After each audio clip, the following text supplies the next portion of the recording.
Bonjour à tous, merci d'être avec nous dans la salle et on vient de me faire part du fait que vous étiez 500 connectés sur le live LinkedIn, donc merci à vous tous d'être présents pour cette conférence consacrée au Green IT, ou plutôt devrais-je dire à la Green Data, puisque c'est bien cela dont il va s'agir pendant l'heure et demie qui va suivre, savoir comment est-ce que ces données vont nous permettre de respecter les ambitions du Green Deal européen. Vous le savez, ce Green Deal européen, c'est ce fameux pacte qui est ambitieux et qui permettra de soumettre au crible des problématiques écologiques toutes les décisions au niveau européen. Alors pour donc débattre des possibilités, des opportunités donc, qui se font jour avec les Green Data, de voir les contraintes qui s'y appliquent, quelles sont les évolutions qu'on peut attendre de leur gestion. J'ai le plaisir d'accueillir donc 4 intervenants qui reprennent des secteurs assez variés, puisque nous avons le conseil en stratégie d'entreprise, nous avons le secteur des IT, le secteur de l'énergie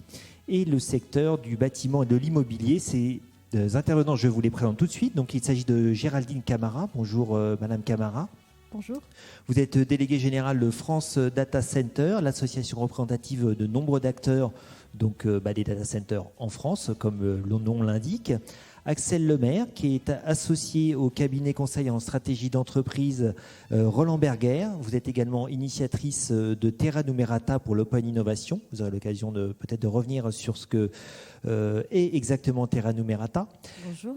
Bonjour. Timo Marquez, qui est directeur en charge de l'innovation chez Green Solus. Green Solus est un cabinet conseil qui accompagne les acteurs des territoires sur l'immobilier et la ville.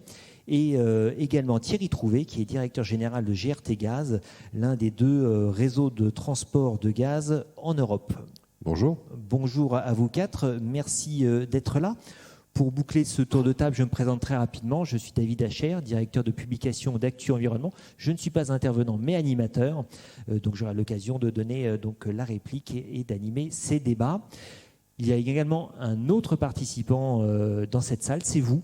Vous aurez la possibilité d'échanger avec nous dans un second temps, évidemment, après les interventions des participants qui sont sur l'estrade. Vous pourrez nous faire part de vos questions, de vos remarques.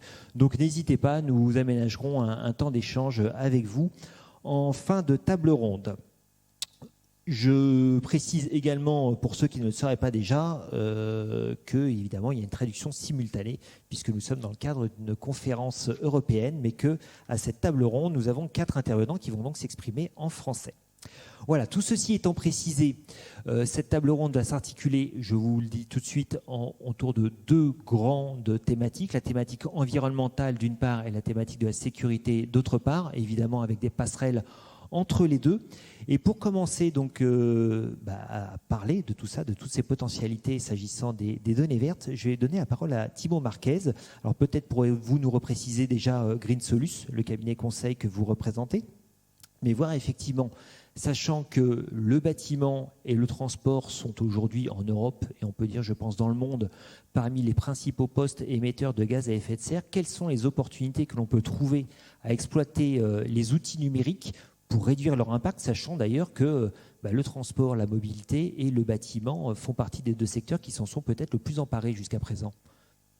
Parfait. Et bonjour. Donc, Green Solus, pour démarrer, on est un cabinet de conseil de développement durable et focalisé sur le secteur du bâtiment et la ville. Donc, tous les acteurs qui habitent dans la ville sont potentiellement partie de nos clients, fournisseurs, promoteurs, etc. Et notre but, c'est de faciliter, accélérer la transition environnementale, digitale et sociétale, et dans une dynamique de conseil, mais aussi de mettre à disposition des solutions aussi digitales qui permettraient aux entreprises et au secteur public de mieux gérer leurs données pour prendre des décisions et avoir des résultats. Je pense que, et David l'avait mentionné au début, le Green Deal, c'est très intéressant parce qu'entre les actions du Green Deal, il y a une qui est très évidente, qui est la construction et la rénovation des bâtiments, parce qu'il y a beaucoup de consommation énergétique. Mais quand on parle aussi de la ville, on touche aussi la biodiversité, la mobilité, la pollution et plein d'autres thématiques où il faut gérer les données pour bien comprendre qu'est-ce qu'on peut faire et qu'est-ce qu'on peut mettre en place. Et dans la thématique des données, chez Green Solus, on essaie de diviser les outils pour piloter les données de trois façons. Les dernières, mais les plus importantes, c'est les résultats et l'impact. Est-ce qu'on a réduit les consommations énergétiques? Est-ce qu'on a diminué les niveaux de CO2? Est-ce qu'on a amélioré la mobilité douce? Est-ce qu'il y a des autres indicateurs qui ont eu un impact positif? Et de façon qu'on peut valoriser notre bien immobilier, mais aussi communiquer aux acteurs et aux différentes parties prenantes, d'investisseurs, d'autres stakeholders, quel type de résultats on peut avoir. Donc cette dernière partie qui est la plus importante, il faut avoir, c'est le premier pas qu'il faut avoir en tête. Et le deuxième bloc qu'on traite, pas nécessairement dans un ordre spécifique, c'est l'analyse des données et les plans d'action. C'est une fois qu'on a commencé à avoir des différentes données énergétiques, consommation de l'eau, qualité de l'air, et mobilité des personnes, et à niveau des bâtiments ou de la ville, c'est à ce moment-là qu'on peut commencer à développer plein d'actions qui sont pertinentes. Et si on prend l'exemple des bâtiments, tout plan de travaux d'un parc immobilier peut durer de 10 à 30 années. À quel moment il faut construire de nouveaux bâtiments? Quel taux de rénovation des bâtiments il faut faire? Est-ce que c'est des travaux lourds, légers? Est-ce que c'est des règlements des équipements? Est-ce qu'il y a de la sensibilisation, de la formation à faire auprès de tous les collaborateurs et personnes qui travaillent dans les bâtiments? Donc, il y a plusieurs plans d'action qu'il faut avoir en tête une fois on analyse bien les données. Et le premier bloc, et quelquefois c'est le plus complexe que aussi les sujets d'aujourd'hui, c'est la collecte de données. Et quelquefois, on suppose que c'est très simple. On a un compteur, on a l'indicateur et après on fait l'analyse. Mais quelquefois, ce n'est pas aussi simple que ça.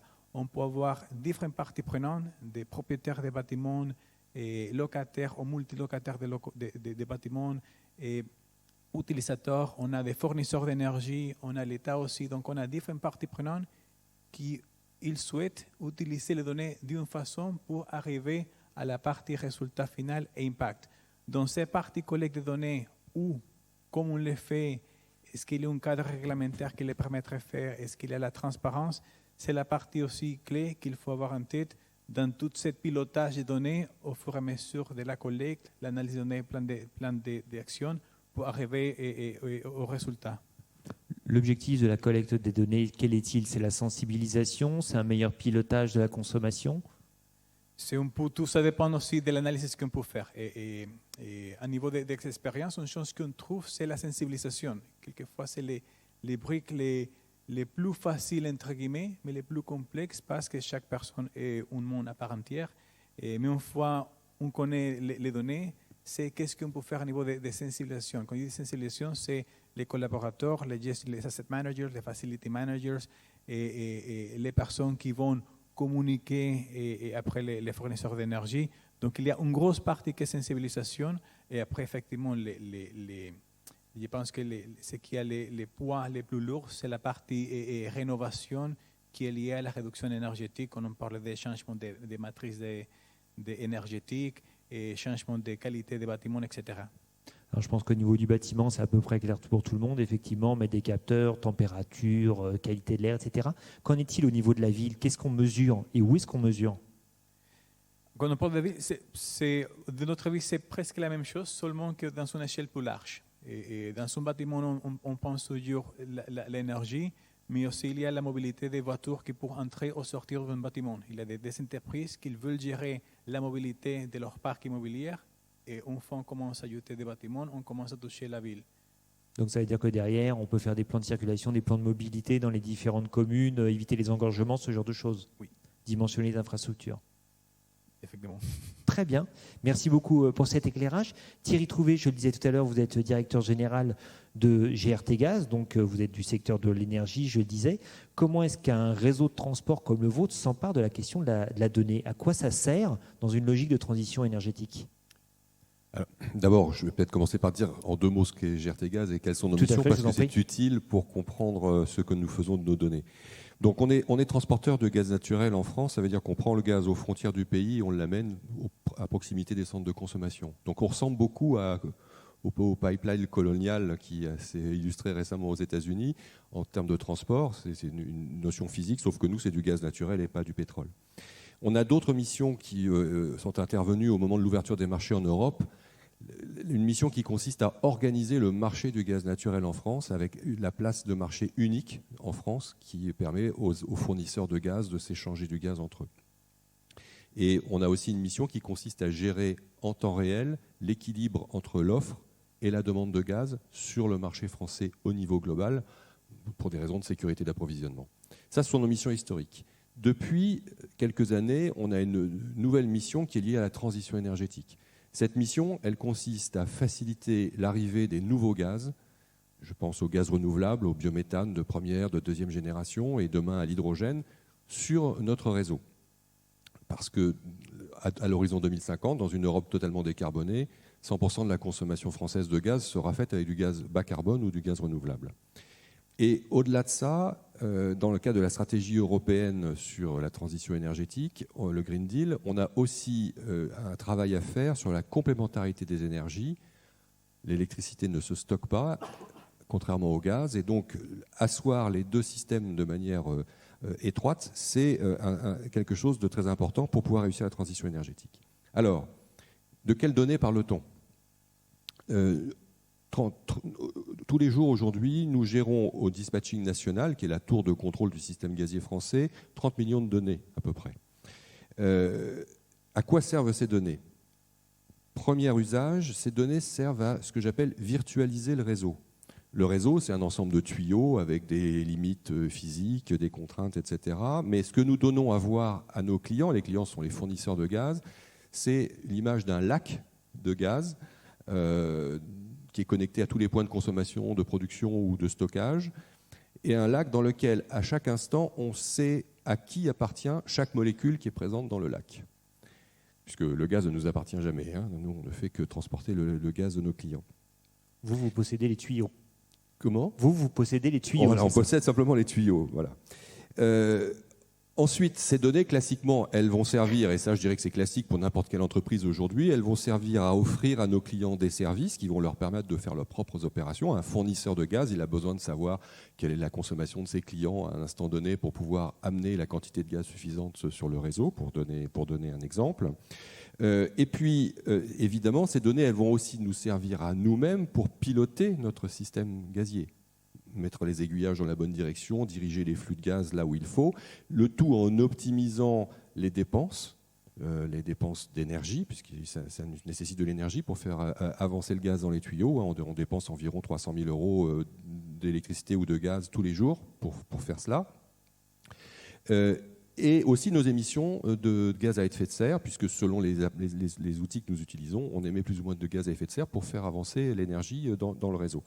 Donc ces données, elles nous servent à ça, et puis elles nous servent aussi à optimiser la maintenance de notre système, de nos machines, notamment de nos machines tournantes, avec en particulier de la maintenance préventive, prédictive même, grâce à l'ensemble des données qu'on collecte en permanence sur les systèmes. Et puis, dernier élément, sur la transition énergétique, aujourd'hui, qu'est-ce qui est en train de se passer ? Il y a beaucoup de développement de biométhane qui se fait. Il se trouve que ce biométhane est injecté en priorité sur les réseaux de distribution, donc de nos collègues de GRDF par exemple. Et on est aujourd'hui face à une situation où il y a des endroits où il y a tellement de biométhane qui est produit qu'il ne peut pas être consommé localement. Il y a trop un excès de production par rapport à la consommation. Donc il faut remonter ce gaz du réseau de distribution vers notre réseau de transport pour l'emmener vers d'autres endroits où il y a de la consommation ou vers les stockages saisonniers. Et donc, on voit qu'on a besoin de piloter avec la transition énergétique et l'arrivée de ces gaz renouvelables dont la production est décentralisée, on a besoin de piloter de manière beaucoup plus fine que par le passé le fonctionnement du système gaz, notamment l'interface entre le réseau de transport avec ses gros tuyaux et le réseau de distribution qui maille l'ensemble des consommateurs. Et puis, ces gaz, ils ont des caractéristiques qui ne sont pas forcément exactement les mêmes que le gaz naturel historique. Il peut y avoir des teneurs en oxygène qui sont un peu différentes. Demain, nous accueillerons du gaz qui contiendra de l'hydrogène, ou de l'hydrogène pur, mais des mélanges de gaz. Et donc, il faut aussi compter cette énergie et piloter ces mélanges de manière très très fine. Donc on a besoin de données pour pouvoir assurer cette évolution vers le verdissement du gaz. Et si on regarde de manière prospective, et puis je m'arrête là, mais si on regarde de manière prospective, demain, avec de plus en plus d'énergie renouvelable électrique intermittente sur les réseaux électriques. On aura donc besoin de cette complémentarité renforcée entre le gaz et l'électricité, et donc on aura des systèmes hybrides, on aura des chauffages hybrides par exemple chez les gens, on a déjà des installations de gaz to power qui sont des centrales à gaz, on développe des installations de power to gas, c'est-à-dire faire du gaz, de l'hydrogène notamment à partir d'électricité quand elle est excédentaire, et on voit bien qu'on aura besoin de piloter de manière intelligente à la fois d'un côté le système électrique avec ses propres sources de production et de consommation et le système gazier de manière à optimiser les coûts de fonctionnement et aussi les émissions de gaz à effet de serre. Donc ces données, elles servent à tout ça. Donc si je vous suis bien, en fait, les capteurs et les données permettent d'accompagner la décentralisation de l'énergie. Avant, le gaz était une énergie centralisée, comme d'ailleurs l'électricité. Maintenant, effectivement, une répartition des sources de production et de consommation qui sont diverses.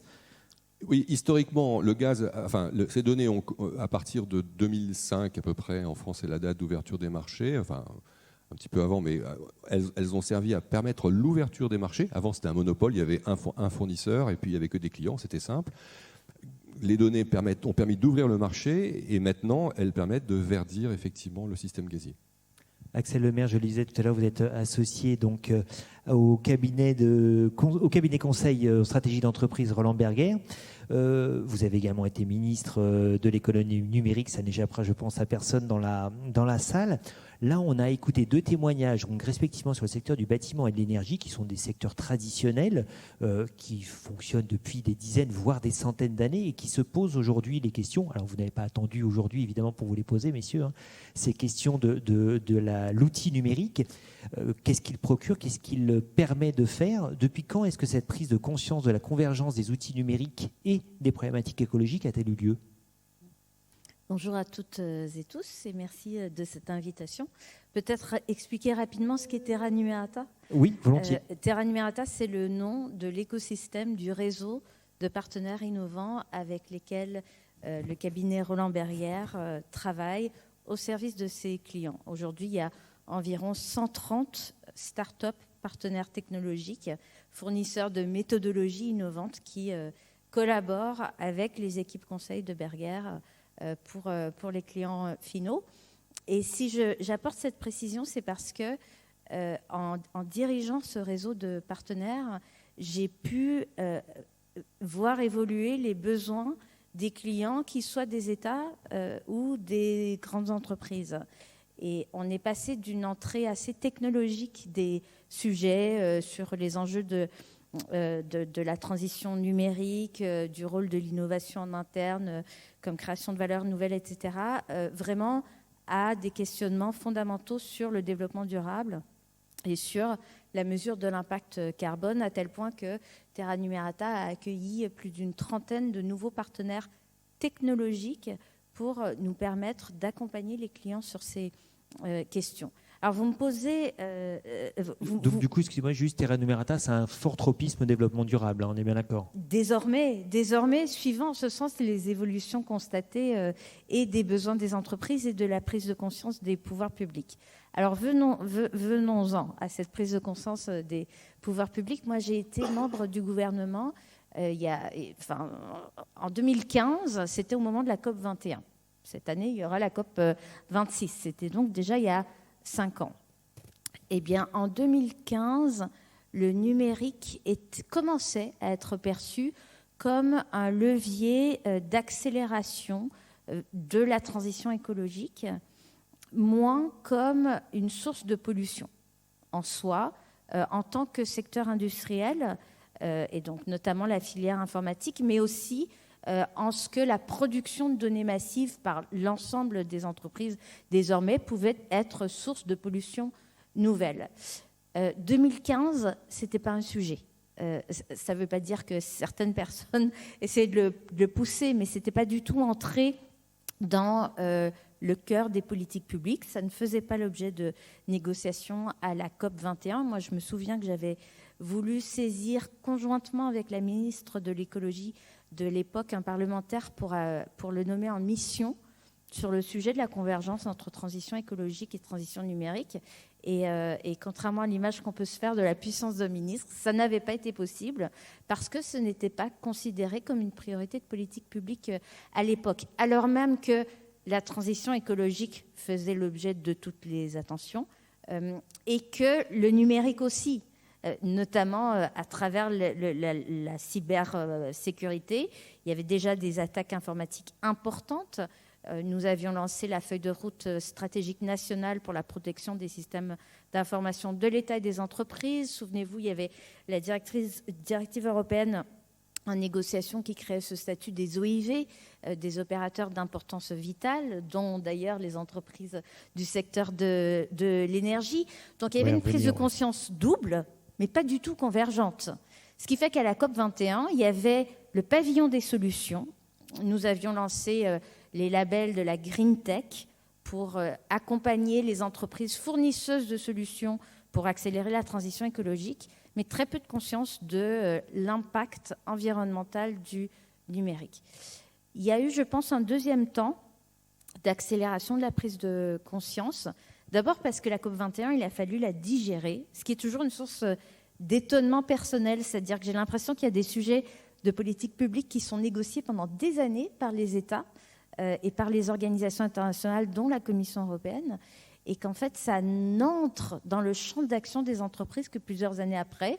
Et ce que j'ai constaté pour la COP21, je l'ai aussi constaté pour le RGPD, le règlement européen sur la protection des données personnelles, quelque chose qui me semblait un texte très abouti, qui avait fait l'objet de discussions intenses entre les États membres de l'Union, est arrivé presque avec surprise dans la vie des entreprises et le secteur économique. Donc, mais je ferme cette parenthèse. Le deuxième temps, c'est celui de la digestion de la COP21. Et là, les grandes entreprises commencent à se fixer des objectifs, on va dire, qualitatifs de neutralité carbone à horizon plus ou moins proche ou plus ou moins lointain. Ce qu'on se dit, c'est que quand on voit un affichage de neutralité entre 2025 et 2030, on se dit soit sont des industries déjà très propres, soit ils ne sont pas complètement au clair sur la réalité des objectifs et en tout cas la faisabilité de les atteindre. 2040, c'est sérieux parce qu'en général, les entreprises se donnent raisonnablement les moyens d'atteindre les objectifs fixés. Puis 2050, c'est un peu louche. Attention, parce que je généralise, bien sûr. Il faut prendre ce que je dis avec des pincettes, mais c'est un peu louche parce qu'on se dit, bon, bah, la génération de dirigeants sera partie et la responsabilité incombera au suivant. Donc, 2017-2018, prise de conscience, objectif Cali. Et le rôle du numérique, il commence à être compris, notamment par les entreprises technologiques qui, pour réduire leur propre consommation énergétique, en particulier dans les centres de données, d'hébergement des données, utilisent de plus en plus des technologies, ont recours en particulier à l'intelligence artificielle pour réduire l'empreinte carbone de leurs data centers. J'imagine qu'il en sera question. Mais ça sont les leaders, certaines entreprises leaders dans les objectifs Cali, mais bon. Et aujourd'hui, on entre dans le quanti. Et c'est ça qui est très intéressant, c'est que là, la data, la donnée est indispensable pour mesurer le chemin qui doit être parcouru pour atteindre les objectifs fixés. Et qui dit objectif quantitatif, KPI dit mesure par la donnée, donc collecte, donc reporting, donc suivi et idéalement partage pour création de valeurs nouvelles. Et donc ce mouvement que je vous décris, qui est une prise de conscience rapide mais progressive, c'est celui dans lequel nous sommes aujourd'hui, qui est toujours un peu en parallèle avec les questions de l'empreinte environnementale du numérique. En ce moment même, à quelques pas d'ici, les députés discutent de la proposition de loi relative à l'empreinte carbone, à l'empreinte environnementale du numérique, et notamment de cet article qui crée la polémique autour de la taxation pour redevance de copie privée des appareils reconditionnés, des smartphones qu'on revend de seconde main. Et moi, je suis très étonnée de voir à quel point encore ce sujet de l'impact du numérique n'est pas suffisamment pris au sérieux. Aujourd'hui, l'industrie numérique, elle est à peu près responsable de 2% des émissions de gaz à effet de serre dans notre pays. Les évolutions à attendre, c'est un doublement, un triplement d'ici 10 à 20 ans, avec des usages en très forte augmentation, des technologies qui seront énergivores et qui ne sont pas encore complètement déployées. Je pense par exemple à la 5G. Et pour autant, on ne regarde pas, je trouve, ce sujet avec suffisamment de lucidité et donc de responsabilité. Ça veut dire que cette balance entre être lucide et objectif quant à l'impact du numérique et tout en investissant dans les technologies pour permettre d'accélérer la transition, ça reste un équilibre très difficile à trouver. Alors Géraldine Camara, comment est-ce que les adhérents de France Data Center s'emparent de cette problématique, effectivement, de l'impact carbone des outils qu'ils développent au quotidien? On a entendu parler, Madame le maire, tout à l'heure, d'intelligence artificielle. Ça fait partie d'un dispositif, j'imagine, dont s'approprient vos adhérents? Alors oui, tout à fait. Peut-être effectivement pour commencer, présenter France Data Center, qui est donc l'association française Data Center. Donc on a actuellement un peu plus de 100 adhérents qui conçoivent, construisent, exploitent et opèrent dans les data centers. Donc on a à la fois des bureaux d'études, des cabinets d'architectes, des installateurs, des équipementiers, des exploitants, des opérateurs data centers, télécom, cloud dans l'association. Donc on a vraiment en fait l'ensemble de la chaîne de valeur réunie au sein de l'association et c'est très intéressant effectivement pour pouvoir agir à tous les niveaux en fait dans le data center. On a en fait donc une bonne partie, c'est vrai, de nos adhérents à Paris ou en région parisienne, mais également nous avons des adhérents à Marseille, à Lyon, à Bordeaux, à Lille. J'essaie d'oublier personne parce que sinon on me dit que je ne suis pas assez, que je suis un peu trop parisienne. Vous en avez dans tout l'Hexagone, en tout cas, on a bien compris. Voilà, donc exactement, on a Besançon aussi, également Dijon, Metz. Voilà, donc on a vraiment des adhérents un peu partout en France. Et c'est très important aussi par rapport à l'idée effectivement de data center de proximité qui va également se développer. Vous parliez de la 5G tout à l'heure, c'est effectivement lié.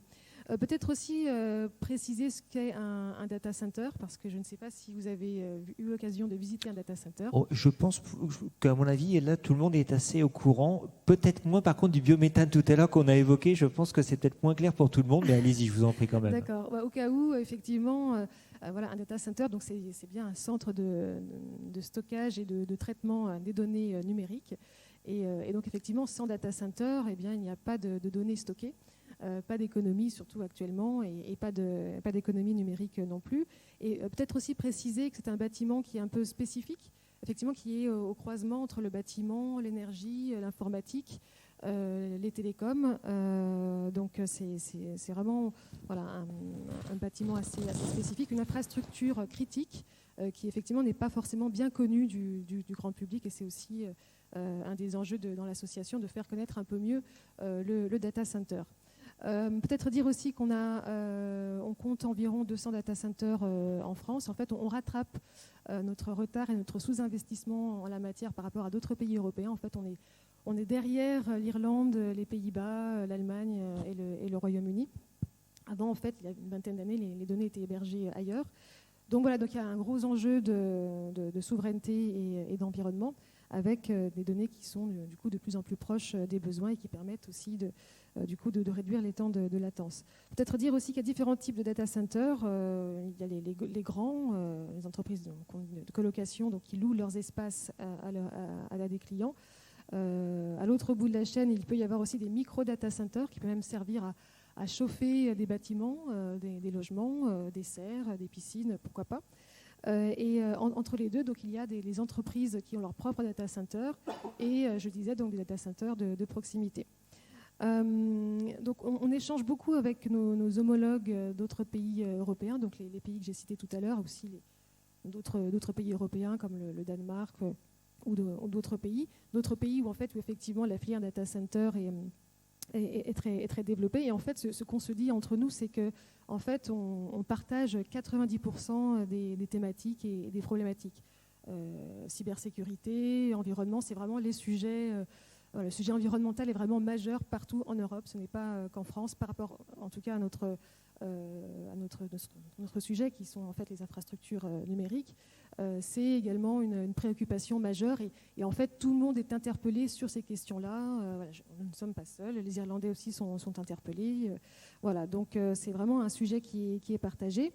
Donc effectivement, de ce fait, on constate un foisonnement d'initiatives européennes, mais également au niveau national. Effectivement, l'an dernier, j'ai compté à peu près 8 rapports ou initiatives en matière de numérique et d'environnement. Effectivement, vous citiez la proposition de loi sur l'empreinte environnementale du numérique. C'est tout à fait effectivement d'actualité, et donc ça nous mobilise pas mal. En ce moment, c'est un petit peu même difficile à suivre, y compris aussi au niveau européen. C'est ce que me disent aussi mes homologues européens. Mais c'est bien normal, et effectivement, toutes les couches du numérique ont envie je pense, c'est ce que je vois, de contribuer à la fois à la transition numérique et à la transition écologique, que ce soit effectivement la couche infrastructure numérique que sont les data centers, mais également à l'autre bout les startups. Et il est bien évident que les données collectées et les algorithmes vont permettre effectivement de réduire l'empreinte environnementale. En tout cas, c'est l'objectif. Alors, donc, concrètement, quelles sont les actions qui sont menées Oui, alors effectivement, on a pas mal d'actions dans ce domaine au sein de l'association. On va publier prochainement un recueil de bonnes pratiques environnementales. Parce qu'effectivement, en fait, on a des demandes des citoyens, des demandes des pouvoirs publics par rapport à nos pratiques, ce qu'on peut faire. Et effectivement, il y a un certain nombre de choses qui sont faites. On parlait tout à l'heure de consommation énergétique. En fait, c'est évident que dans un data center, par exemple, il y a un intérêt à réduire la consommation énergétique, ne serait-ce déjà que pour des raisons économiques.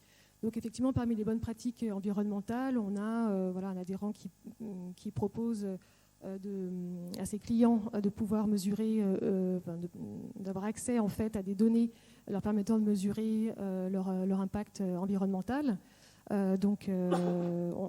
Avec des indicateurs d'émissions de gaz à effet de serre, des indicateurs de consommation d'eau, avec comme effet escompté l'allongement de durée de vie des serveurs. On a également des adhérents qui font du recyclage de déchets, du recyclage de serveurs, qui font également du recyclage de composants de produits. On a aussi un adhérent qui fait de la formation en bonne pratique d'exploitation. On a un gros sujet actuellement avec les pouvoirs publics sur la récupération de la chaleur fatale. Alors, la chaleur fatale, qu'est-ce que c'est ? C'est la chaleur qui est émise par les data centers et qui pourrait être récupérée pour chauffer des logements ou des centres aquatiques ou des serres. Et on a à cœur à l'association de montrer ce qui est possible de faire en tant que filière collectivement. C'est-à-dire qu'en fait, sur ce sujet-là, en fait, la chaleur fatale, ça peut être effectivement une nouvelle source d'énergie, mais dans certains cas bien précis, et notamment, en fait, une de nos conclusions, c'est de dire que c'est beaucoup plus facile à mettre en œuvre quand on le prend en considération dès la conception du data center. Très bien, merci beaucoup pour cet éclairage. Alors, on a vu effectivement les potentialités qui sont offertes par les données numériques. On a évoqué la pollution, la prise de conscience, certes pas tardive, je dirais, mais en tout cas qui n'est pas très ancienne. Les actions qui sont menées. On va maintenant embrasser la question de la sécurité avec vous, Thierry Trouvé. Alors, vous avez expliqué effectivement que les données, elles vous permettent de piloter le réseau, d'incorporer une énergie qui est désormais décentralisée. Quels sont du coup les enjeux qui se font jour en matière de sécurité s'agissant du gaz que vous pilotez tous les jours ? Vous l'avez compris, on est un acteur avec des missions de service public, et Madame le maire disait tout à l'heure, parlait de vital finalement pour le fonctionnement de l'économie française. Et donc, je dirais que notre intégrité numérique, quelque part, c'est un enjeu de souveraineté même nationale. Ça dépasse le cadre de l'entreprise. Je reviens à ce que je disais tout à l'heure sur Colonial. L'exemple de Colonial, où on a un simple pipeline qui distribue de l'essence. Quand on voit l'impact que ça peut avoir dans un pays comme les États-Unis... Alors, rappelez peut-être de quoi il s'agit. Je ne suis pas sûr que tout le monde soit au fait de cette actualité. Oh ben, aussi, j'imagine quand même. Si, mais... quand même. Bon, écoutez, je c'est un pipeline qui distribue de l'essence sur une bonne partie des États-Unis, qui a fait l'objet d'une cyberattaque il y a 15 jours ou 10 jours à peu près, avec un ransomware, enfin un truc classique, mais qui a fait que pendant une semaine, la distribution d'essence a été perturbée ou arrêtée. On imagine ce que ça donne aux États-Unis. Voilà.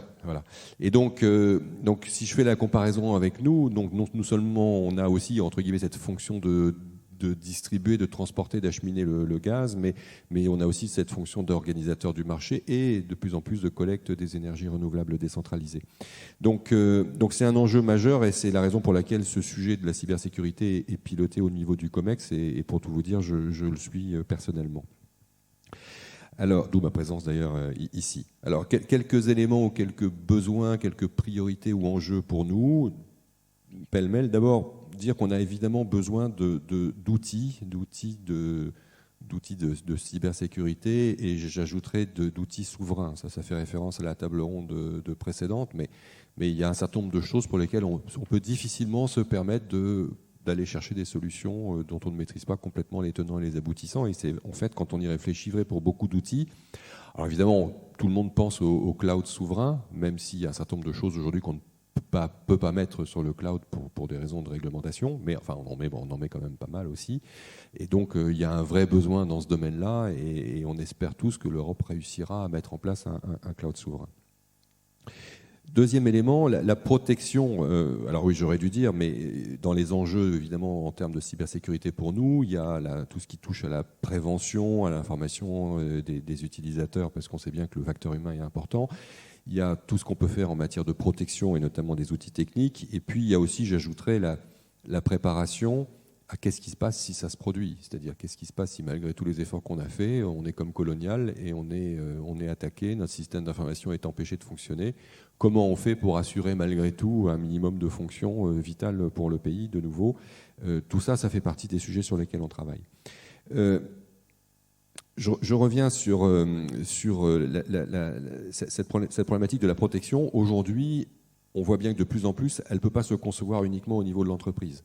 C'est toute la chaîne de valeur qu'il faut protéger, parce que si on se protège soi-même et que de toute façon on est attaqué, infiltré par des sous-traitants, par des partenaires avec lesquels on est en fonctionnement quotidien d'un point de vue informatique, on n'a rien gagné. Donc là aussi, ça passe par un certain nombre d'outils. Alors, je vais citer 2 ou 3 exemples. On peut penser, c'est peut-être pas le sujet essentiel, mais à la blockchain, on a par exemple développé de la contractualisation avec un certain nombre de nos clients avec des outils type blockchain. Cette blockchain, elle pourrait aussi être utilisée de manière tout à fait pertinente pour gérer ce qu'on appelle les garanties d'origine. De plus en plus dans l'énergie, on a besoin de taguer la provenance de l'énergie. Est-ce que cette énergie, elle est verte? Est-ce qu'elle est renouvelable? Est-ce qu'elle est bas carbone? D'où est-ce qu'elle provient? Oui, parce qu'au final, il n'y a pas de différence entre une molécule de méthane renouvelable ou méthane fossile. Voilà. Et ce que je dis vaut pour le gaz comme pour l'électricité d'ailleurs, sauf que ce sont des électrons, mais c'est la même chose. Et donc on a besoin de la taguer, et donc on a besoin de systèmes de garantie d'origine, de registres de garantie d'origine. Et ces garanties d'origine, on voit bien que quelque part, la blockchain peut être un outil tout à fait pertinent pour cela. Et puis, je dirais que tout ce qu'on a appris, on a aussi, je dirais, un certain devoir de le partager avec d'autres entreprises. Je vais de nouveau citer 2 exemples d'action. Un dans le domaine de la sûreté. Alors, en tant qu'entreprise industrielle, on a un certain nombre de sites sensibles à surveiller en termes d'accès. On ne peut pas laisser n'importe qui entrer et faire n'importe quoi sur ces sites. Et donc, comme beaucoup d'entreprises, on a des systèmes de sûreté, contrôle d'accès, badge, surveillance, alarme, vidéosurveillance, etc. On trouve sur le marché plein de solutions efficaces pour faire ça, il n'y a pas de problème. La seule chose que beaucoup d'entreprises ignorent, c'est que la plupart de ces solutions sont en réalité d'une extraordinaire fragilité du point de vue cyber. C'est-à-dire que certes, le site est bien protégé par le système, mais le système lui-même est une passoire. Et donc on imagine les conséquences. Donc nous, on en a fait le constat, et donc on a travaillé notamment avec Orange pour essayer de mettre en place une solution qui réponde à nos besoins Et aujourd'hui, l'idée qu'on a, c'est de faire profiter d'autres entreprises de cette solution, donc, sur laquelle on a travaillé avec à la fois Orange Business Service et Orange Cyberdéfense, qui s'appelle Flexible Safety, et donc qui pourrait tout à fait convenir à plein d'entreprises qui ont le même type de problème et qui parfois ignorent, encore une fois, que leur système est une passoire.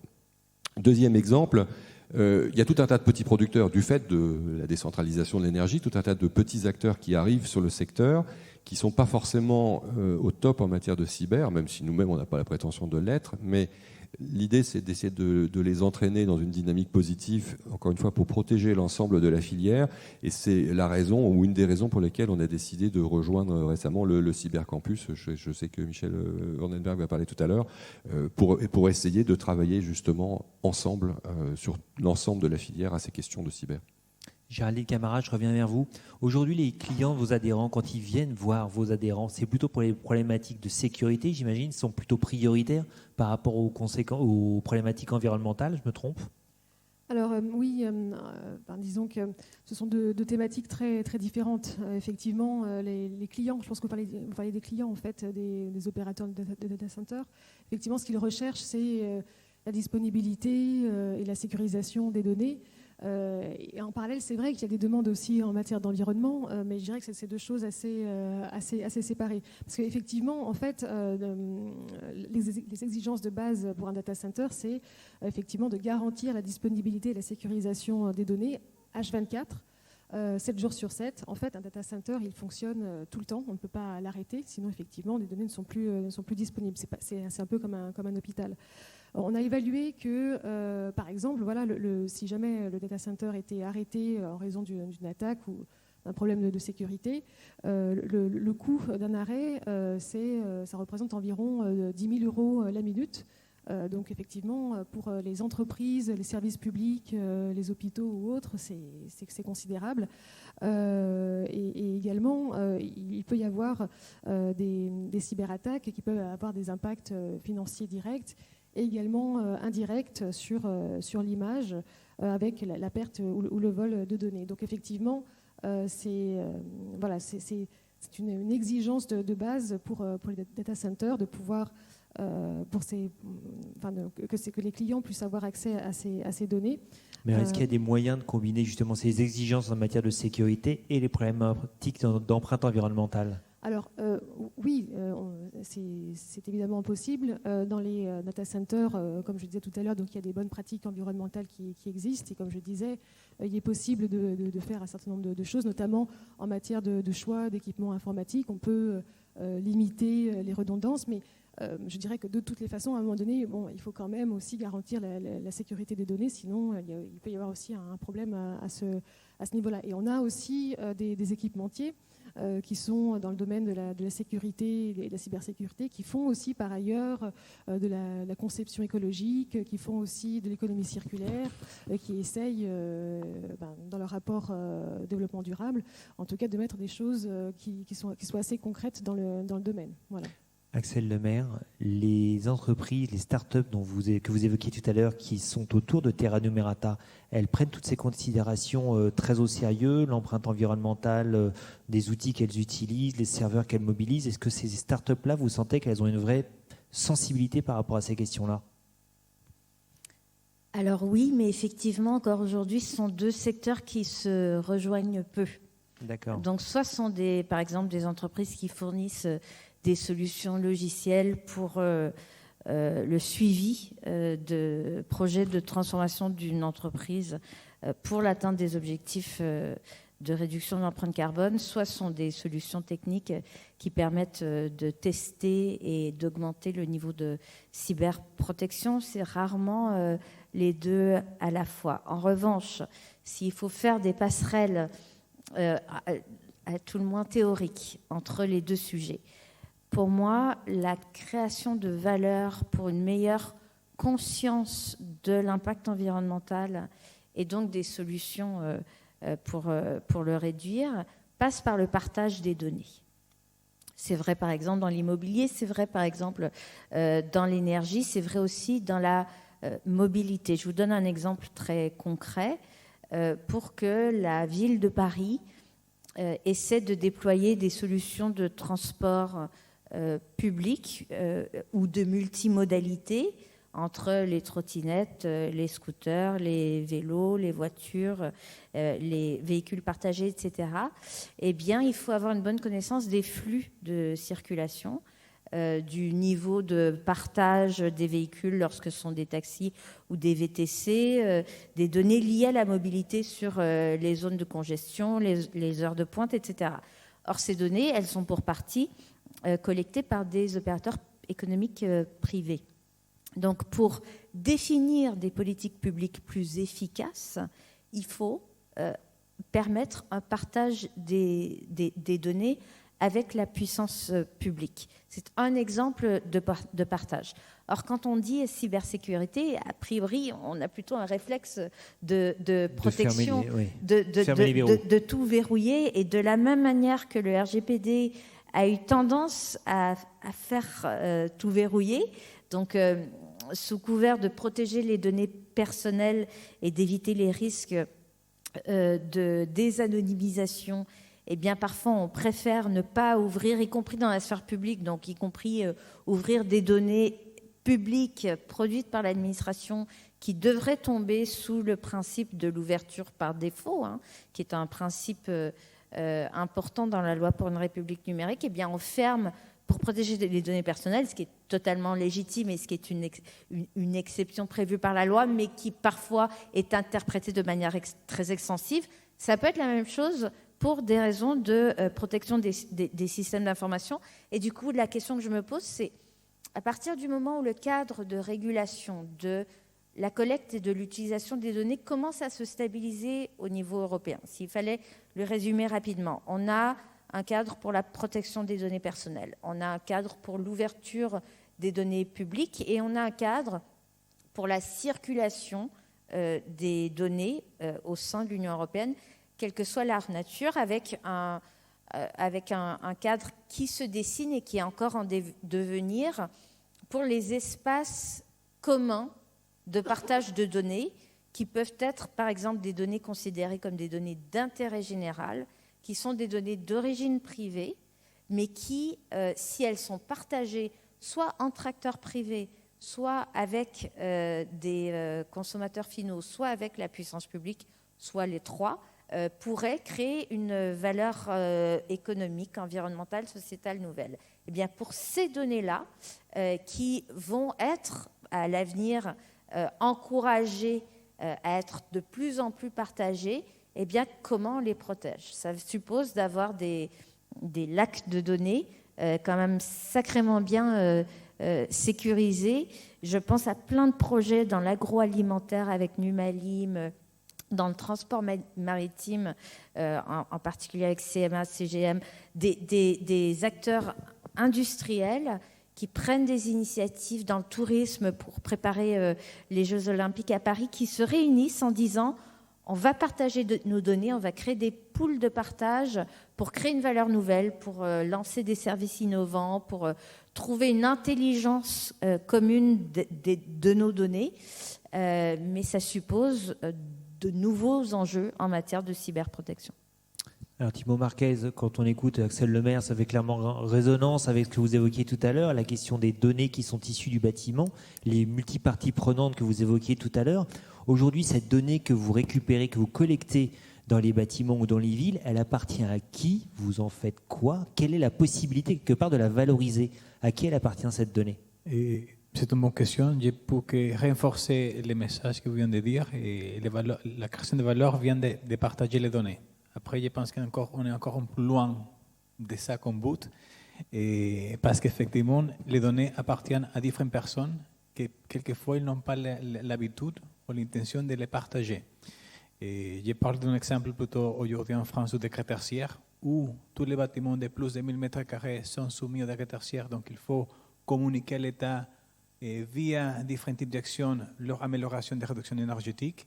Et quand on parle de ça, et on parle d'indicateurs très simples comme les kilowattheures par mètre carré, cet indicateur appartient à différentes personnes. Et si on est propriétaire d'un bâtiment, on connaît la consommation générale. Si on est dans un bâtiment multilocataire, chaque personne, chaque locataire aura sa propre consommation qu'il ne veut pas nécessairement partager. Donc, pour répondre à la question, il faut avoir quelqu'un qui peut avoir un mandat pour collecter ces données. Donc déjà là, quand on parle de récolter les données sur différentes personnes, il faut entrer dans un cadre juridique qui permettrait de faire ça, qui quelquefois n'est pas très, très facile à faire selon l'interlocuteur qui est en face de nous. Après, comment on traite des données?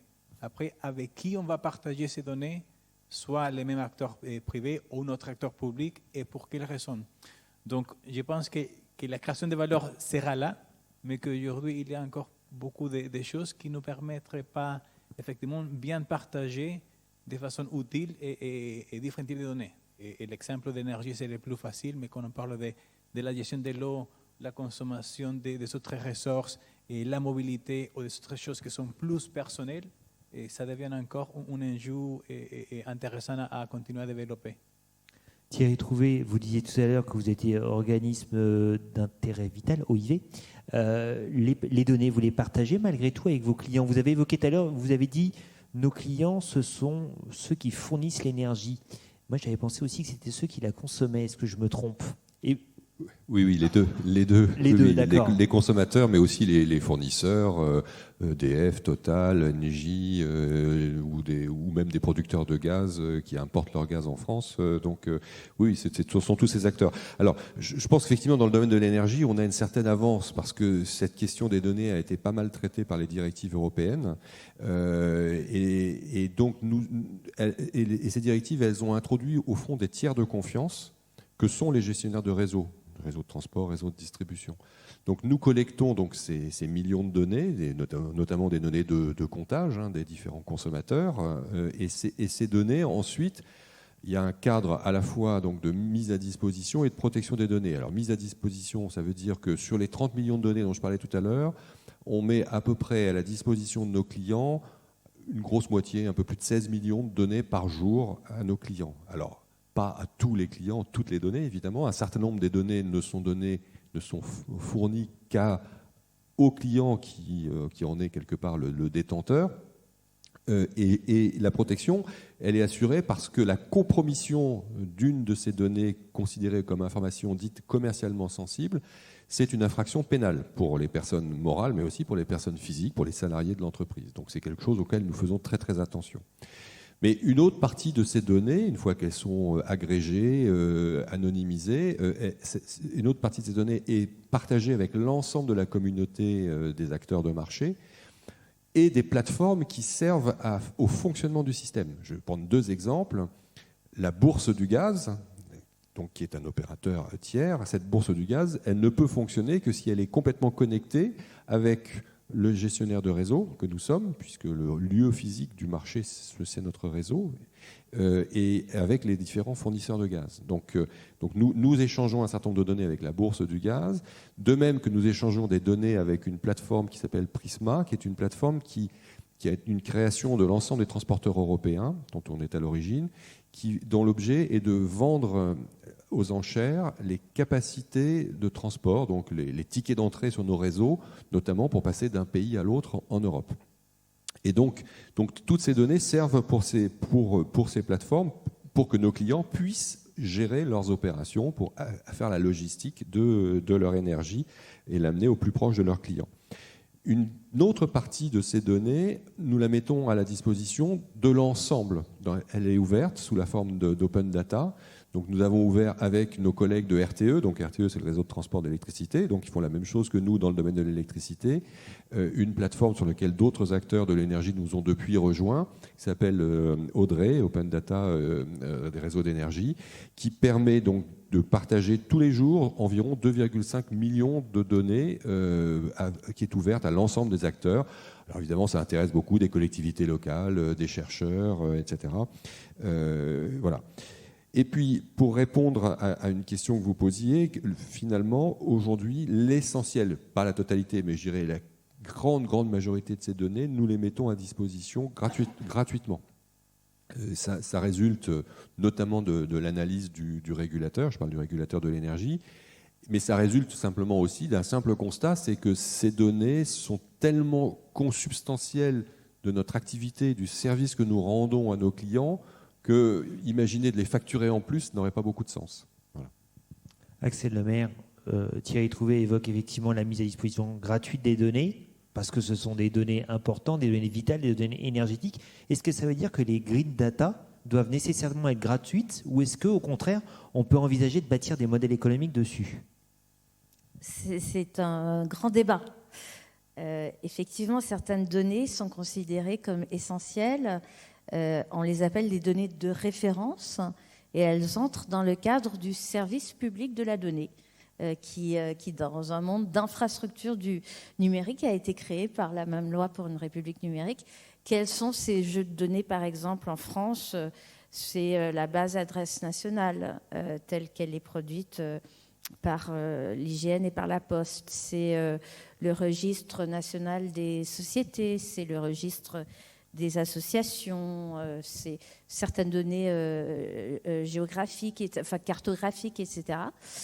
Et sont des données qui sont définies par qui portent ce statut du fait de la fréquence de leur utilisation par des tiers. Et d'où la nécessité non seulement de les mettre en open data, mais aussi pour celui qui les produit et qui les met à disposition, de les maintenir à des niveaux de qualité exigeants selon des formats ouverts qui font que ces jeux de données peuvent être réutilisables, lisibles par une machine, etc. Ça sont les données de référence.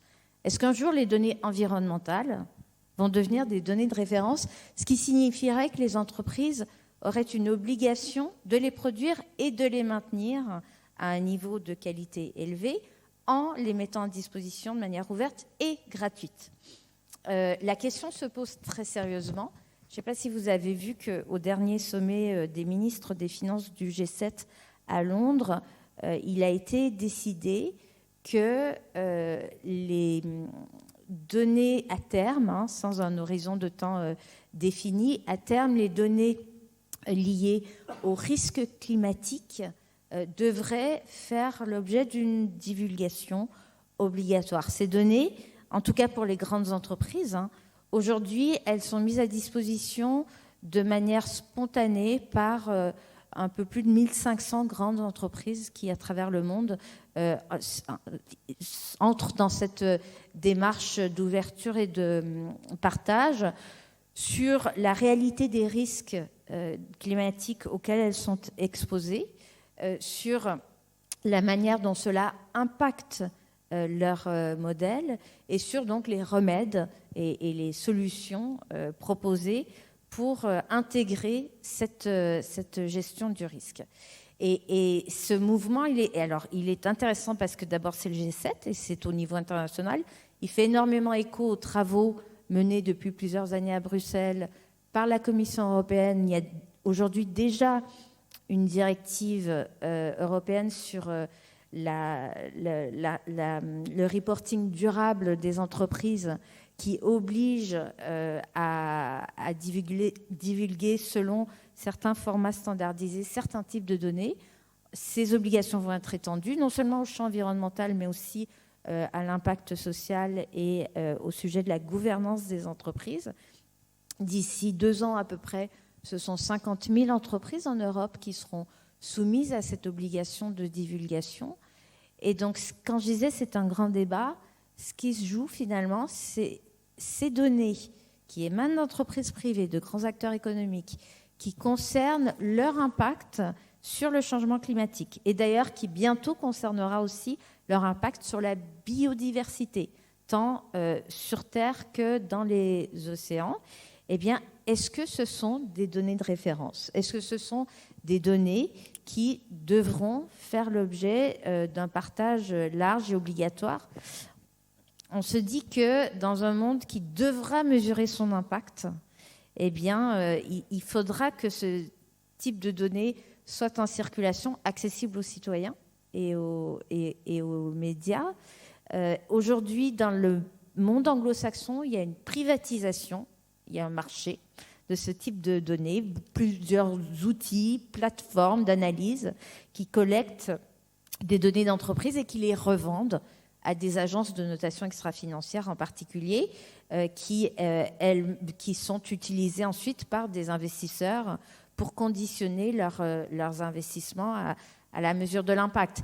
Donc, finalement, ce qui est en jeu, c'est une certaine vision du rôle des données dans la définition et l'atteinte d'objectifs environnementaux. Est-ce qu'on veut un marché privé de données captées uniquement par des opérateurs économiques, ou est-ce qu'on veut un marché ouvert d'une donnée accessible, y compris au plan démocratique?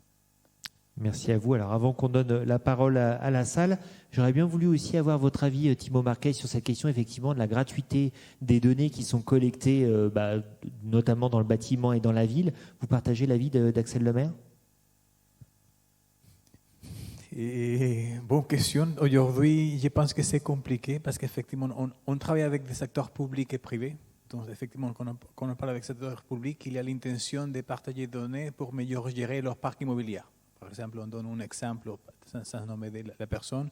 Et 8 000 bâtiments sur toute la France, 4 millions de mètres carrés en France, différentes régions, etc. Ils ont besoin de partager des données pour mieux gérer ce patrimoine.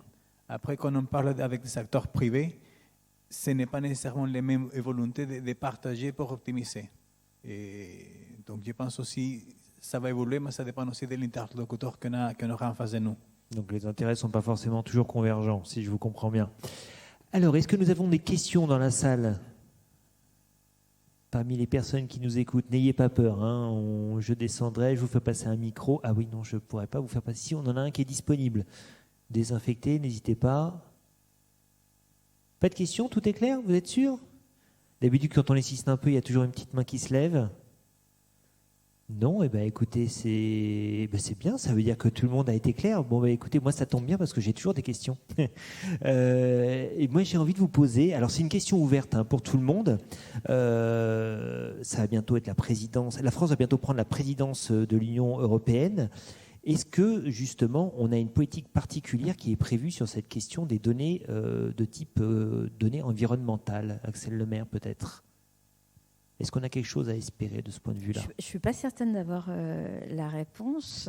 Je sais que le Premier ministre a publié assez récemment, il y a quelques semaines, une circulaire qui a été présentée publiquement comme plantant l'ère 2 de l'open data et donc annonçant l'ouverture prochaine de plusieurs jeux de données produits par des administrations, mais annonçant aussi que des travaux seraient lancés pour identifier des données considérées comme des données d'intérêt général.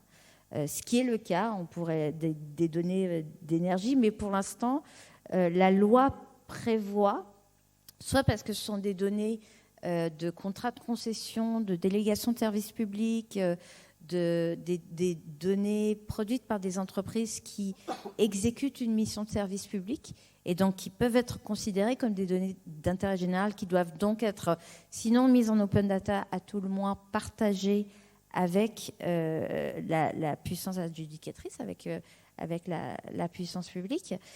Et sinon, le partage de ce type de données doit être spécifiquement prévu par la loi, dans le secteur immobilier, dans le secteur de l'énergie, dans la mobilité par exemple.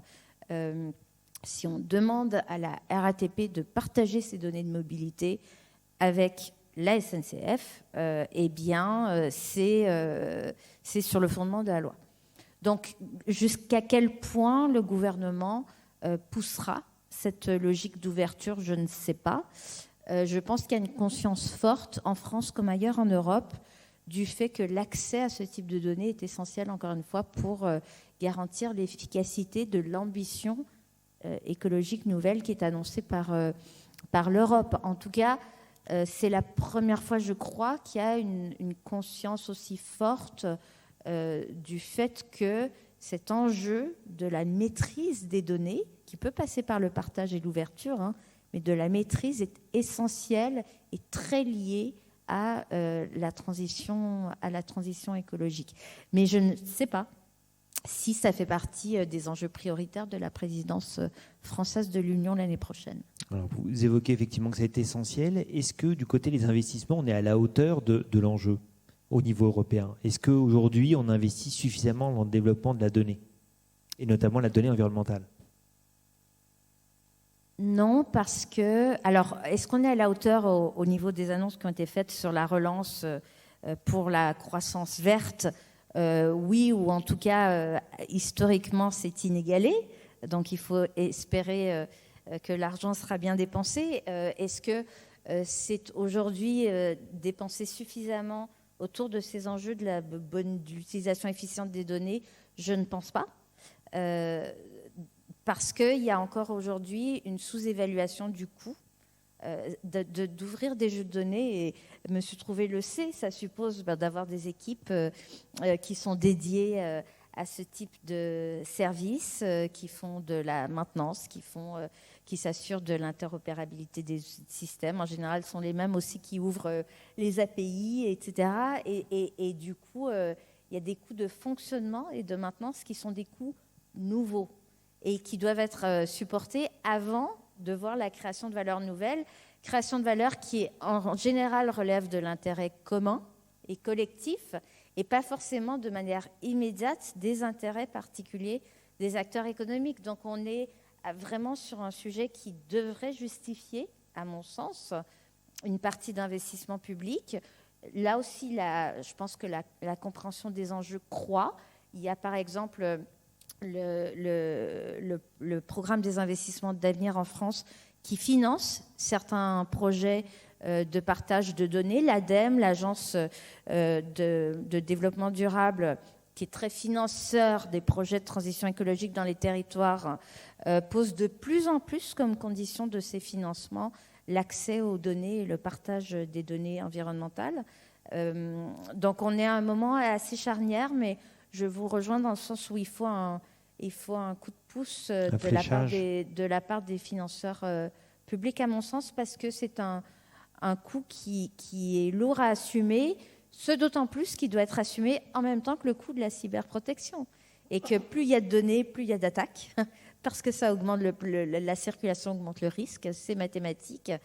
Et qu'aujourd'hui, il n'y a pas une seule entreprise, pas une seule organisation qui peut se prévaloir d'être protégée contre le risque cyber sans investir pour cette protection. Donc ce sont des coûts nouveaux qui doivent faire l'objet d'assurances nouvelles.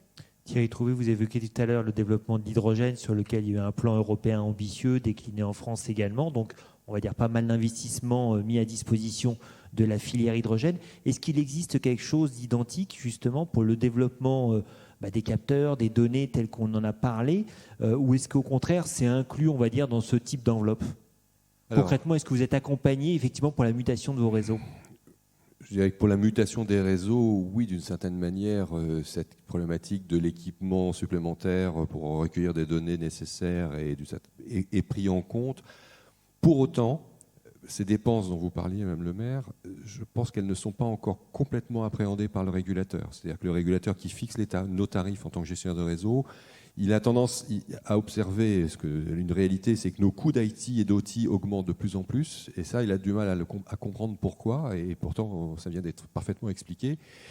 Voilà, donc il faut que ce soit bien pris en compte dans les tarifs du régulateur. Mais si vous me permettez, moi, je voudrais revenir à la première question que vous avez posée, parce que moi, quand je regarde avec le prisme de mon entreprise, je ne sais pas ce que c'est que la donnée environnementale. Quand je travaillais au ministère de l'Environnement, je m'occupais de données environnementales, entre autres, mais là, je ne sais pas ce que c'est que la donnée environnementale. Alors certaines, à l'évidence, sont des données de nature environnementale, si on s'occupe de la biodiversité ou ce genre de choses. Mais je pense que ce qui compte, c'est l'usage qu'on fait des données. C'est-à-dire que moi, dans les données que j'ai citées tout à l'heure, il y en a qui n'ont rien d'environnemental, mais dont l'usage que nous faisons fait qu'elles ont une vertu environnementale. Le fait d'avoir capitalisé pendant des années des données d'exploitation de notre réseau sur le fonctionnement de nos compresseurs, etc., fait qu'aujourd'hui, on économise 15 à 20% de nos dépenses d'énergie quotidiennes ou annuelles. Ce ne sont pas des données environnementales, mais ça nous fait faire des progrès en termes d'environnement. Mais si je devais répondre à la question presque la même que celle que vous avez posée, de quoi est-ce que je rêve pour la présidence française on est quand même dans la Cyber Week.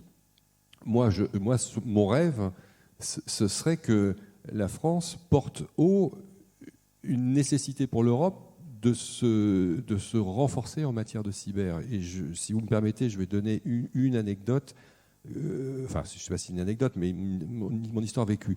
Quand j'ai rejoint GRTgaz il y a 15 ans, ça fait longtemps déjà, hein, je me souviens que les opérateurs disaient si le système informatique tombe en panne, on ne parlait pas encore de cyberattaque, si le système informatique tombe en panne, c'est pas grave, on sait reprendre à la main. On sait reprendre à la main, on y avait quelques fournisseurs de gaz qui étaient en concurrence, on savait faire les calculs, etc. Il y a seulement 10 ans, ils m'ont dit c'est fini. C'est fini. On n'était pas encore dans l'ouverture, la transition énergétique, on n'était que l'ouverture du marché. Il y a trop d'acteurs, les règles sont trop compliquées, on ne sait plus faire à la main, on a besoin du système informatique pour faire fonctionner le système gazier. Et les choses n'ont fait que se développer. Et ce que je raconte, à mon avis, n'est pas spécifique à GRTgaz. On le voit dans toutes les entreprises. C'est-à-dire que ces nouvelles technologies, elles ont permis plein de choses. Le digital a permis plein de choses, notamment d'accueillir des énergies renouvelables sur les réseaux d'énergie, que ce soit de l'électricité ou du gaz. Mais aujourd'hui, quand le système ne fonctionne pas, on ne sait plus opérer le système énergétique de base. Donc, notre dépendance par rapport à ces sujets-là est devenue totale, stratégique, vitale. Total, ouais. Donc, c'est un enjeu, encore une fois, c'est un enjeu de souveraineté pour la France, pour l'Europe. Et donc, c'est vraiment un sujet qu'il ne faut pas sous-estimer. Et je finirai par Colonial, parce qu'il m'est revenu quand même. Donc, je rappelle que Colonial, donc, pour débloquer la distribution d'essence, ils ont payé un peu plus de 4 millions de dollars de rançon. Et la nouvelle d'aujourd'hui, c'est que le FBI a récupéré une bonne partie de la rançon. Et donc, on est en plus dans James Bond.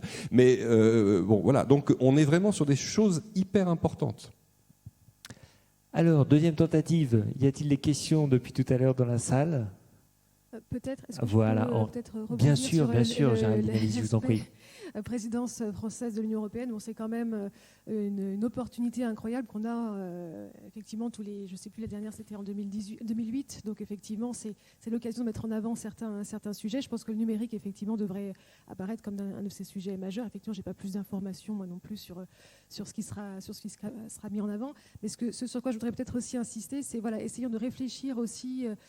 Toujours au niveau européen sur les indicateurs environnementaux, sur les aspects de cybersécurité. Voilà, ne restons pas sur nos problématiques franco-françaises. Il y a aussi des enjeux de souveraineté effectivement européenne et aussi des enjeux d'attractivité, de compétitivité.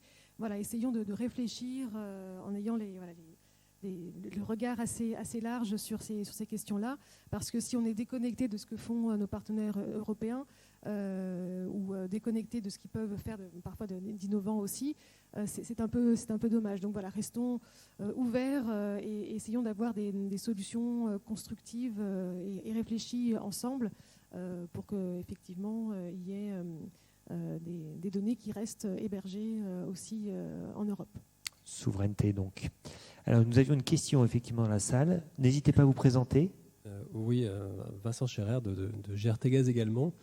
Je me posais une question par rapport à ce que vous avez dit, Madame Le Maire, sur effectivement le fait que l'avenir, c'est peut-être d'avoir dans les différentes industries, d'arriver à avoir une sorte de production globale de données par l'ensemble des acteurs, avec peut-être le fait que ça se heurte à la réalité, que finalement, surtout dans les industries où il va y avoir une multitude de petits acteurs, notamment dans un schéma comme l'énergie, qui dans le futur sera peut-être décentralisé, sera peut-être une conjonction de plein de petites structures locales de production, avec le fait que ça demande finalement justement une maturité en termes aussi bien de gestion de la donnée que de cyber, qui n'est pas accessible à tout le monde. Donc est-ce que ça veut dire quelque part que le futur, ça serait d'arriver à monter tout le monde au même niveau, y compris peut-être des milliers de petits producteurs divers et variés, ou est-ce que ça peut amener à la création d'un nouveau métier, de nouveaux opérateurs ou de délégations de services, dont le rôle sera justement d'arriver à agréger, récolter la donnée et quelque part jouer un rôle de tiers de confiance dans l'espace numérique sur certaines industries?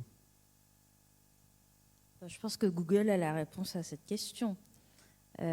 Aujourd'hui, les grandes plateformes technologiques, qu'elles soient américaines ou chinoises, se positionnent non seulement comme collecteurs et agrégateurs de données, mais aussi comme intermédiaires et passage obligé vis-à-vis des autres parties prenantes, y compris de leurs clients, utilisateurs de services d'hébergement et acheteurs de données, ou en tout cas utilisateurs de données. Donc oui, je pense qu'il y aura une place pour des entreprises tiers de confiance, et c'est d'autant plus vrai dans certaines industries qui sont qui sont de plus en plus fragmentés. Et donc, sans doute que les leaders et les entreprises têtes de pont auront aussi un rôle à jouer, comme elles le jouent sur d'autres champs de la régulation aujourd'hui, pour non seulement être tiers de confiance, mais aussi fournir peut-être les infrastructures de mutualisation qui seront nécessaires à ces partages. C'est un peu ce qui se passe dans les collectivités locales lorsque une région ou une communauté d'agglomération décide d'ouvrir son portail Open Data à d'autres territoires plus petits, en disant non seulement on vous invite à déposer vos jeux de données sur notre portail, mais on va aussi vous accompagner pour vous aider à ouvrir vos données. Donc, mais oui, ça sera un enjeu, en particulier pour les plus petits acteurs économiques, d'entrer pleinement dans cette ère de la donnée. Mais aujourd'hui, ça peut paraître un coût. Demain, ça sera un enjeu stratégique. Après-demain, ça sera un enjeu de survie. Alors merci pour la réponse. Je vous propose qu'on arrive bientôt au terme du temps qui nous était imparti. Néanmoins, avant que nous ne cédions la parole et l'estrade donc à Michel Vanderberg, qui est président du Cybercampus qu'évoquait tout à l'heure Thierry Trouvé, peut-être une question donc, qui vous a été transmise par LinkedIn pour vous, Monsieur Marquez. Est-ce que vous pouvez nous parler, donc nous décrire ce qu'est l'Edge Consulting, a priori c'est plutôt pour vous, qui va de pair avec le jumeau numérique BIM, GTB, GMAO dans les Smart Buildings et Smart Cities. L'Edge Computing, qu'est-ce que Alors, je pense que j'ai bien compris la question parce que vous avez parlé de BIM et d'autres outils. Voilà, alors je répète la question. Pourriez-vous décrire, enfin expliciter l'Edge Computing qui va de pair avec le jumeau numérique BIM, GTB, GMAO? C'est une question qui nous est transmise par LinkedIn. Moi, je ne vous cache pas, j'avoue mon incurie en la matière. Alors, donc, je vais essayer de résumer. Donc, quand on parle de bâtiment, il y a beaucoup de technologies de type BIM, qui est Building Information Management, qui permettrait de consolider beaucoup de données, beaucoup d'équipements pour bien gérer les bâtiments. Les GTB, qui permettent aussi de maîtriser la température, les flux des fluides, etc. Et quand on parle de technologies, autre chose, comme on peut chauffer les bâtiments avec des systèmes technologiques comme des data. Donc, quand on parle de bâtiments, il y a beaucoup de technologies et de solutions qu'on peut, entre guillemets, et théoriquement, connecter pour mieux maîtriser le comportement des bâtiments. Donc, là, il y a un potentiel qui est énorme, mais que quelquefois aujourd'hui est fait de façon séparée. Les BIM est utilisé par les architectes et les ingénieurs pour développer de nouvelles constructions, mais pas nécessairement utilisé pour la partie exploitation et maintenance. Ça sera très intéressant. Il y a quelques autres technologies avec la GTB qui n'est pas nécessairement couplée à cette partie BIM, même pas dans la partie exploitation et maintenance. Donc, si je bien répondre à la question, il y a encore aujourd'hui beaucoup de solutions de collecte de données, d'analyse de données et de matrice des équipements qu'il faudra rassembler pour mieux avoir un comportement de bâtiment. Merci à vous donc pour cette question qui vous était posée par LinkedIn. Avant de vous laisser descendre de l'estrade, juste une petite question que je vais faire passer à chacun d'entre vous. Je vais vous demander de me répondre très rapidement à la question qui était celle qui était posée pour cette table ronde. Les données vertes, pour reprendre la question tout à l'heure de Thierry Trouvé, sont-elles un levier, à votre avis, utile et puissant pour la réussite du Green Deal européen? Axel Lemaire. Indispensable. Madame Camara. Nécessaire. Monsieur Trouvé. Un peu plus long. Oui, le digital est effectivement indispensable pour réussir la transition énergétique. C'est-à-dire qu'il y a des choses qu'on ne pouvait pas faire avant, qu'on peut faire grâce au digital. Mais du coup, ça nous met dans une dépendance vis-à-vis de ces solutions digitales qui rend absolument indispensable un renforcement de notre niveau de cybersécurité. Monsieur Marquez. Oui, c'est vital aujourd'hui. Eh bien, écoutez, merci à vous tous donc pour cette réponse positive à la question qui vous a été posée. Merci à vous tous d'avoir écouté cette table ronde. Je vais vous proposer de regagner la salle et d'accueillir effectivement, de remercier nos intervenants et d'accueillir donc à ce pupitre Michel Vanderberg, qui est donc président du Cybercampus, qui est donc arrivé et dans la salle, à qui je vais tout de suite confier la parole. je pense qu'on peut accueillir donc M. Van der Berg.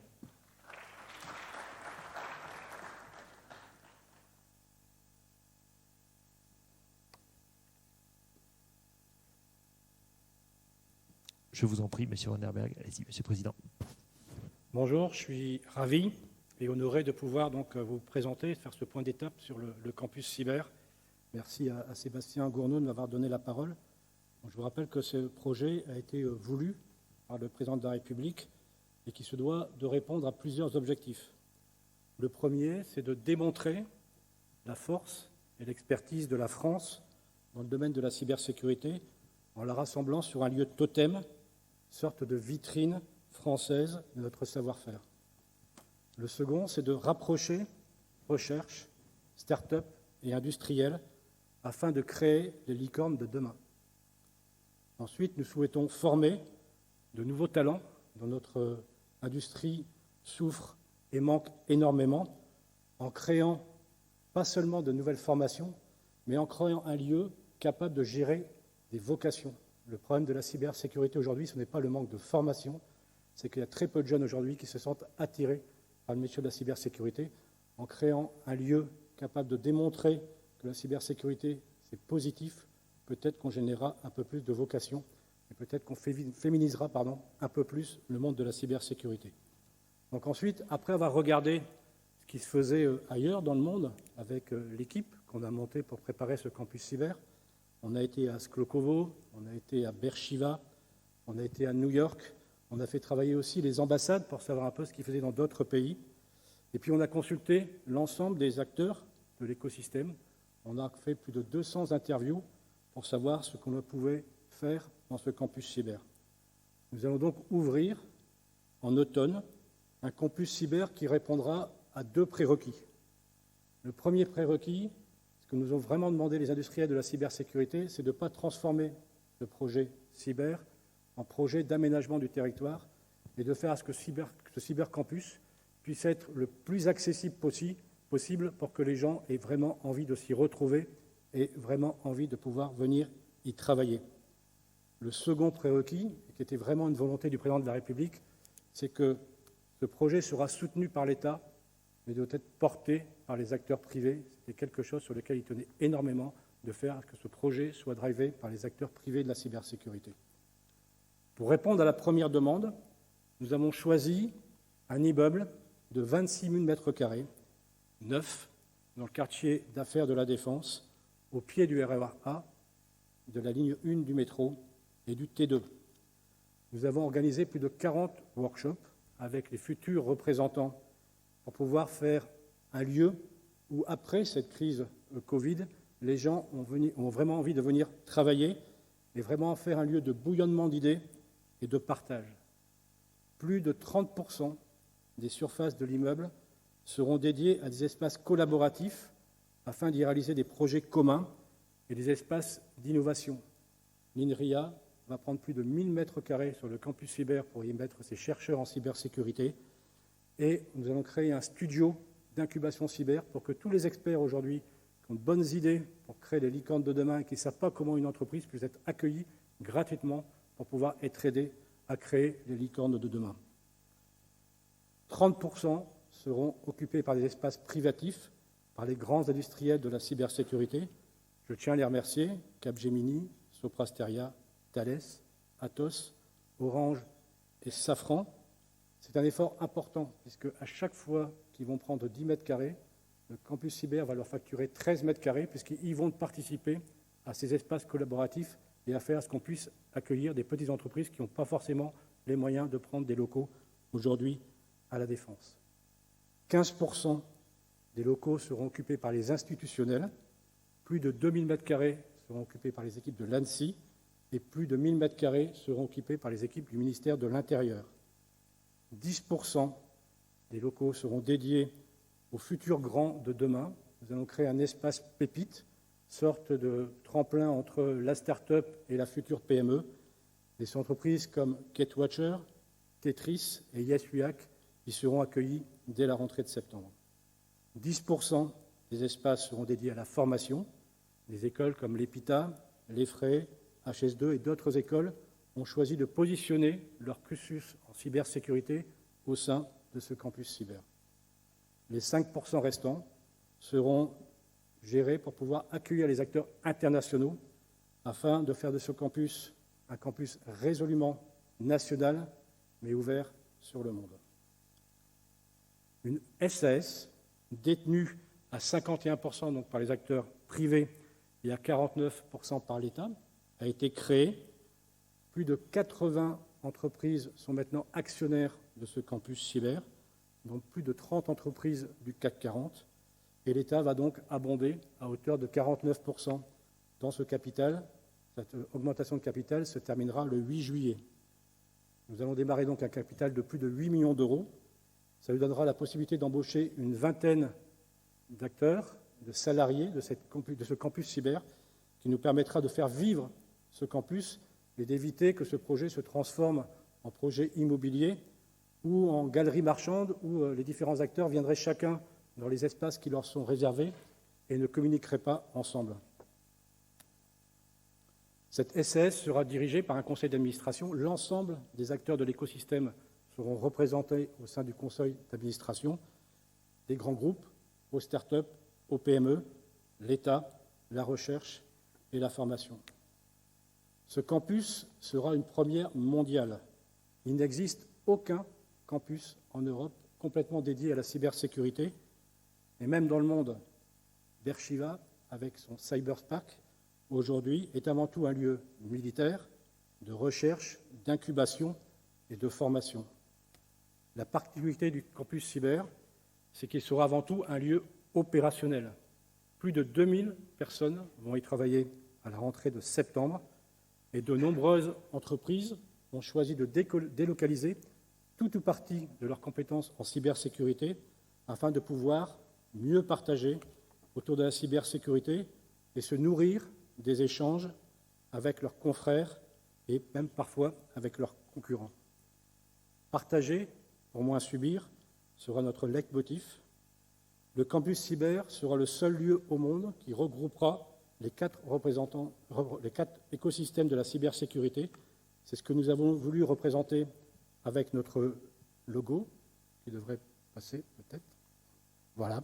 Donc, qui représente donc les 4 écosystèmes reliés pour former une barrière, représentée par le point rouge qui représente la menace et qui permet quand même d'ancrer verticalement notre campus cyber au niveau national.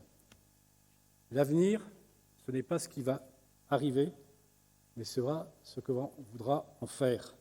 Certains, comme Guillaume Poupard, voient le campus cyber comme un village d'Astérix, regroupant ces Gaulois qui souvent se disputent entre eux, mais quand il faut lutter contre l'envahisseur, sachent se réunir. Et vous l'avez vu dans Astérix, la bonne nouvelle, c'est que quand les Gaulois arrivent, les pirates se sabordent eux-mêmes.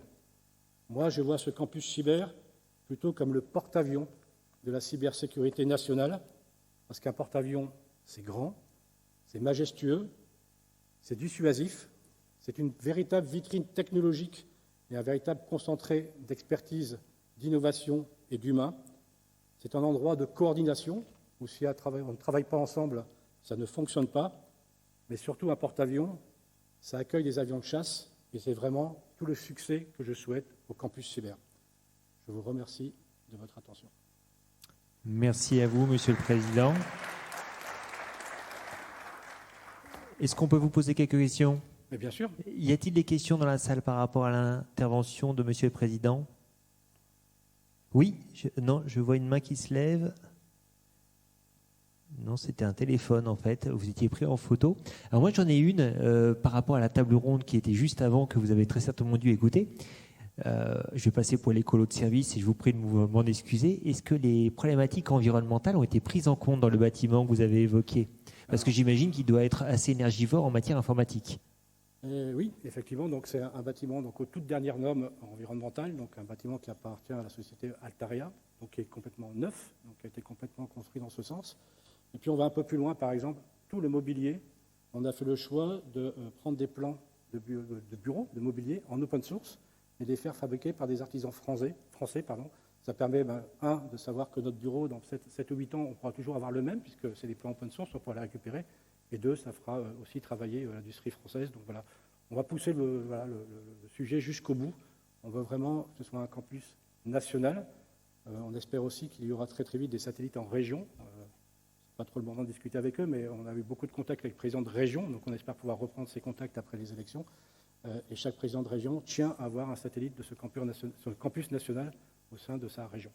Sur ces satellites, vous avez des objectifs en matière temporelle, oui, chronologique plutôt, d'agenda? Non, mais bien sûr, démarrer ça en 2022. Ce qu'on ne veut pas, c'est faire un projet jacobin et concentrer l'ensemble de l'expertise cyber au sein de Paris. On veut amener la cybersécurité où se passent les grandes transformations numériques. Voilà.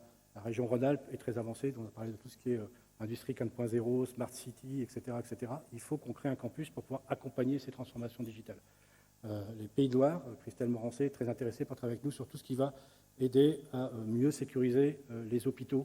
On travaille avec la région Hauts-de-France sur tout ce qui est sécurisation des PME qui n'ont aucun moyen de se sécuriser aujourd'hui. Voilà. Ce qu'on veut créer aujourd'hui, c'est des campus cyber un peu spécialisés dans les régions et amener l'expertise cybersécurité au sein de la transformation numérique. Aujourd'hui, vous évoquiez donc la formation dans le domaine de la cybersécurité. Quels sont vos objectifs en matière quantitative? C'est un peu ce que j'essaie d'exprimer. Je suis un peu à contre-courant là-dessus. Alors, j'ai vu que dans le plan d'accélération cyber, il y a la mesure, 17, 18, etc., qui dit, voilà, on va cartographier les formations, on va faire plus de formations, etc., etc. Moi, je suis un industriel, je travaille dans la cybersécurité depuis 30 ans. Aujourd'hui, il y a des formations qui ne sont pas remplies. Notre problème aujourd'hui, c'est un problème de vocation. Moi, j'ai été rencontrer des élèves en terminale, il n'y en a pas un qui me dit « je veux faire cyber ». Donc, il faut qu'on change absolument l'image de la cybersécurité, qu'on arrête de nous prendre pour des geeks à capuche devant des grands écrans à parler à personne et essayer de regarder par où on se fait attaquer. Il y a plein d'autres métiers aujourd'hui dans la cybersécurité. Il faut qu'on le transforme dans quelque chose de beaucoup plus positif.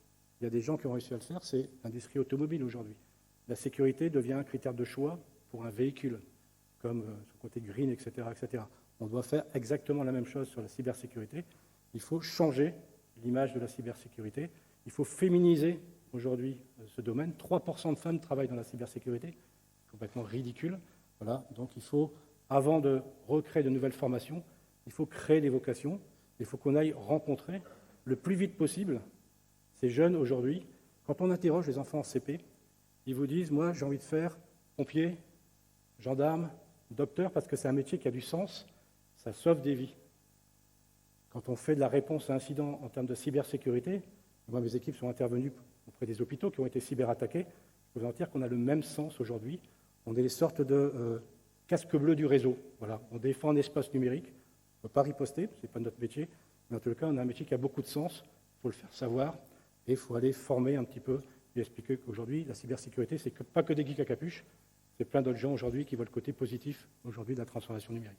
Merci beaucoup, Monsieur le Président, pour ces explications.